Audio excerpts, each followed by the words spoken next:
আজকে হঠাৎ করে আইছি বাগানে আইয়ে দেখি বাইরে কাজ করতে আসে এগুলাকে একটু সময় দিতে আসি কেমনি কি গাছ কাটে হইয়া আজকে একটু আমনকে দেখামু এক ভাই কুড়াল লই আইতে আছে এখনই গাছ কাটবে হ্যাঁ আমনকে মুই এখন দেখামু কেমনি কি গাছ কাটে।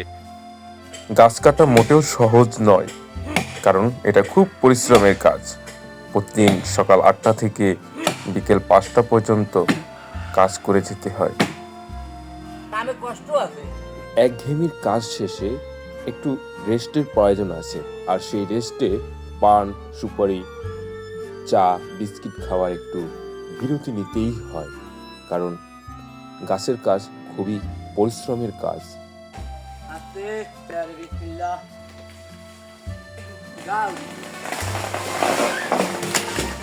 পানি খেয়ে গলা ভিজিয়ে নিচ্ছে, পাশাপাশি একটু গল্প করছে, বিশ্রামও করছে।